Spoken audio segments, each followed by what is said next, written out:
everyone, it's Jean, and I'm back with my completed journal. I am so excited to show you this because it has been a labor of love from the beginning. You all know that the Hispanic culture has been something that's been part of my life for a very long time. And this journal just helped me put into perspective quite a few things about junk journaling in general. And I'll share those with you. I want to share with you the final touches that I put on the journal and also explain to you a little bit why the journal was delayed in being finished. So this project was to run from September 15th until October 15th. So I'm about a week or so late in getting it finished. And part of that reason was because I had some family that had come to visit and they were using my art room as a spare bedroom. So I had to put a lot of my things away. But regardless of that, I was able to finish up a couple things that I needed to get done. I printed out a few just cute little images that I used and finished up the cover, which the cover was kind of the most daunting thing for me because I have a challenge with covers and making sure they end up being the right size. And then because I had these two thick, bulky signatures, I had to ask for help from my friend Caroline to see how I could bind this the best way.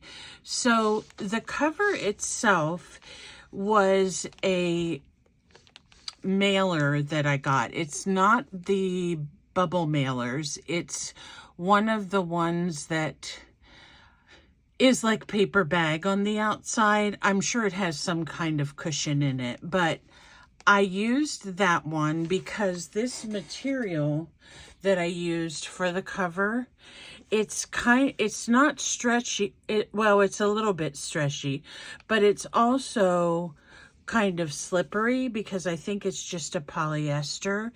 And so it was challenging to kind of get that to stay down and not look like it was stretched out of shape.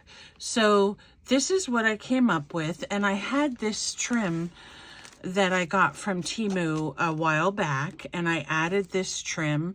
I think that looks cute because you see sometimes a trimming or something on the llamas in Peru or the alpacas in Peru. And then on the binding, I covered up the elastic with, this is some trim, some vintage trim that I had made into like a washi tape. So it's just put on with double-sided tape. And then these leaves, I made them myself. I painted them with acrylic markers, and I had them in my stash already, and I thought those might look really cute for the binding. So I put those on the binding to add some more interest because this is just a green scrapbook paper, very thin scrapbook paper. And then of course I had to make a very lovely tassel to go with this.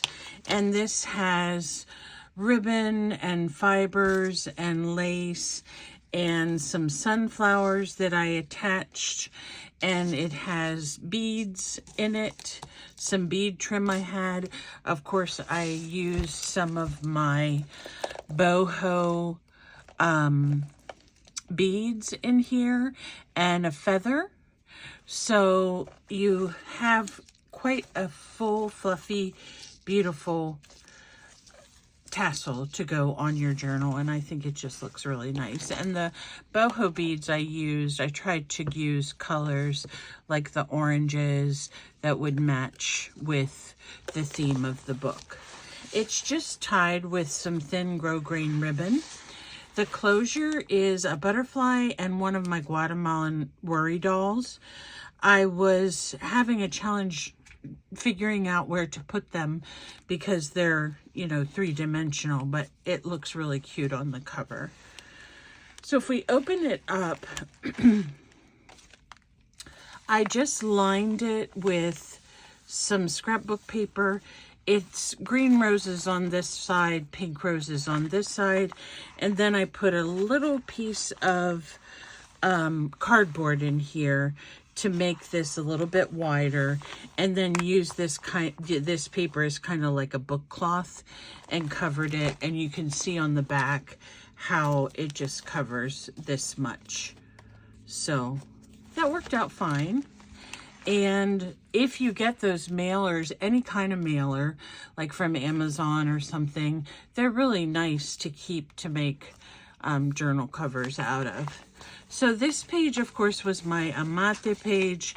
And then this is just a little map of Portugal, and on the other side it has the two women playing their guitar, and this says happiness. So that's kind of where I started with this journal, with the happiness of it being so much fun and so meaningful for me. And of course we have these two tags that I'm sure you've seen, and the mola design of the sun right here. Let me see if I can get these to stick back in there. And then another butterfly, because butterflies definitely go with anything. I hope that's in enough that it won't bend when I fold it. And just some little doodling on my own. And then this is the page of the flamenco dancer. And actually, I think something happened where when I was sewing, that got sewn, sewing the signatures, it got sewn down. But this covers the flamenco dancer. And there's a little talavera. This page is just plain. And then this one is the mola that I made of the bird. And these little bulldog clips, I just put some flowers on them and glued that to the clip so it doesn't look so industrial. And I made these little tags. These were different flowers from Hispanic countries. I put little words on them. This says pretty and creativity, and then just inked them up and put, some of them I put the fans on, other ones I just left them as is, and they can just go hooked in here however you want to hook them. This is just an Ola tag. Lots of journaling space here. These tags I made too, and you may have seen them in a previous episode. I used a scrapbook paper that had mandalas all over it, and I cut them out in different sizes. And before I cut them out, I placed down paper bag.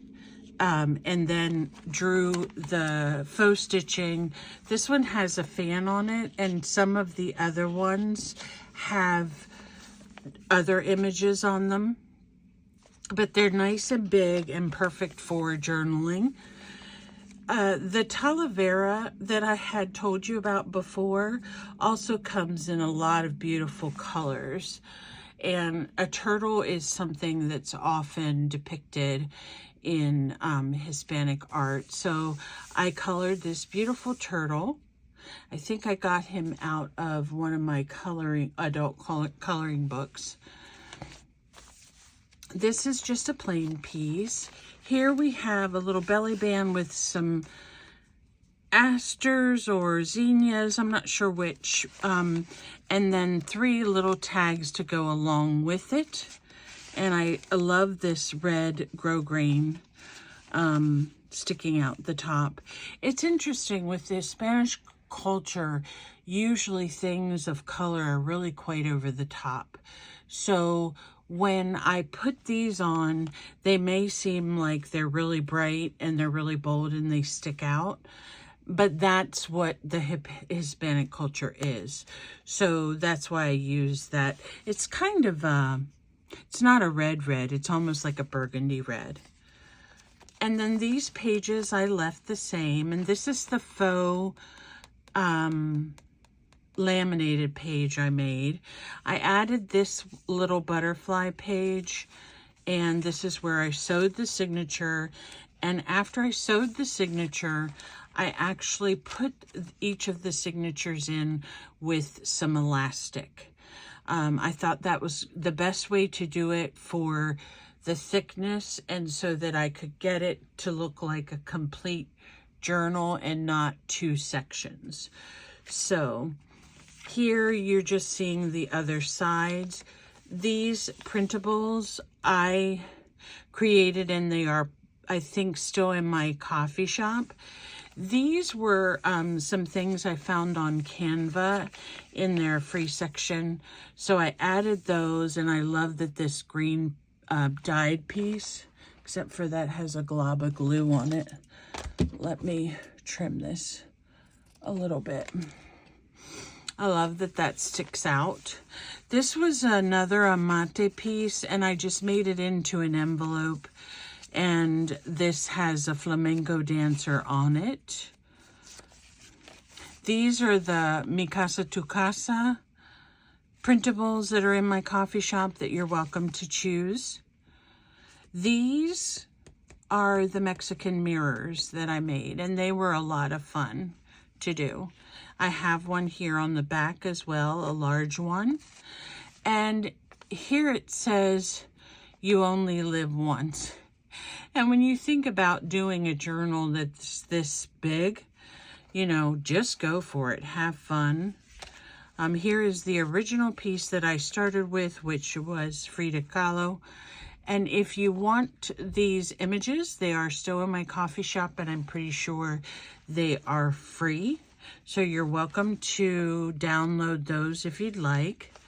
Here's some more of the tags that are on this mandala scrapbooking paper that I used. And I just love this red faux stitching. And then these big tags. As you can see, I stapled the tags on just to give it another look. And then this is, of course, rickrack. And I have tons of that in all different sizes. And I thought it just made a nice look to the pocket with the rickrack on it. Down here you can see a sombrero. Now this comes up a little bit. So if you want to write something here, you can. And then on this page, this is just, I'm not going to undo it because I think I've showed it to you before. It just flips open like this, like a book, and it has paper on it to journal on each side, and then a little pocket. And then this is a piñata type clip art or something there that I got from Canva. Canva's a really nice place to do some of your art. This is just a stray piece of cardstock that had some tea-dyed journaling space in it, and I just wanted to put something in that other side, so that's there.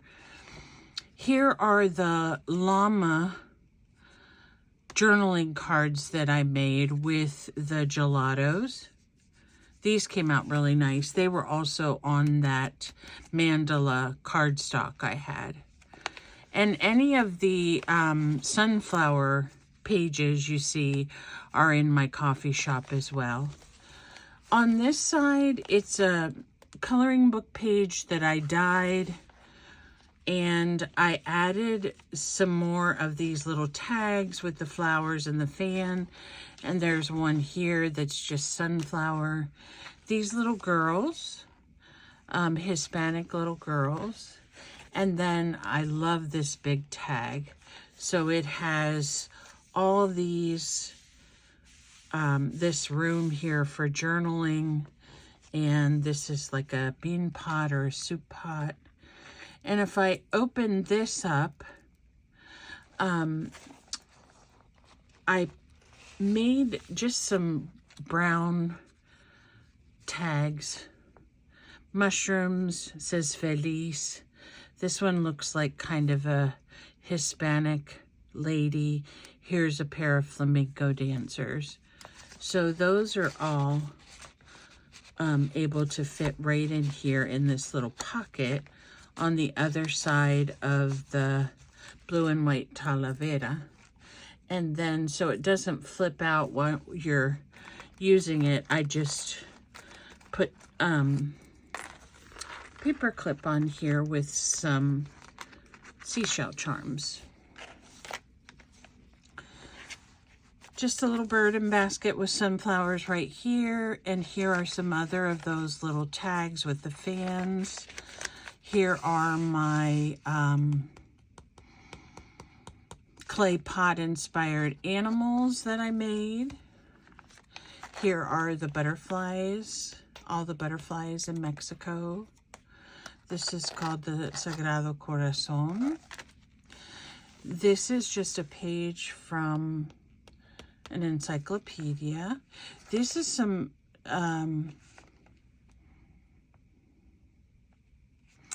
this is a piece of book page. It looks like it's a poem on it. And then I sewed this doily to it that I had stained with some of my Dilution spray.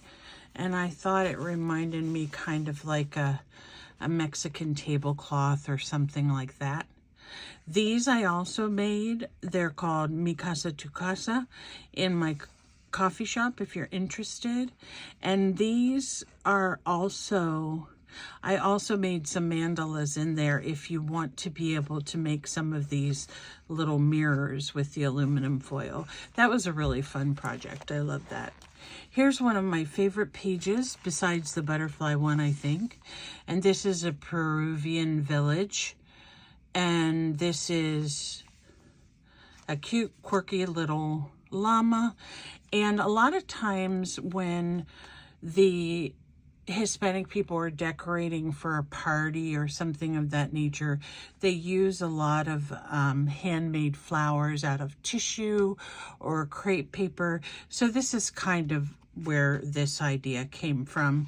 And then there's another mirror clipped up there. So these are just the back sides of some of them. On the back of this is a poem from a famous poet from Chile. His name is Pablo Neruda. And I just love this poem, and I put that in there as some inspiration. These are also some clip art. I don't know if you remember me doing this video on how to make a pocket journaling spot tab for your book. I thought maybe these colors didn't go, but I decided to go with it. And put a couple little wildlife stickers in here that's closed with a sunflower. And then this last page is a new page too, and it has this was a greeting card that I had made, and I just trimmed it out to use as a side pocket. And then you have some of these little tags that can go in there. And then you also have another llama journaling spot to go in there. So that fits down in there.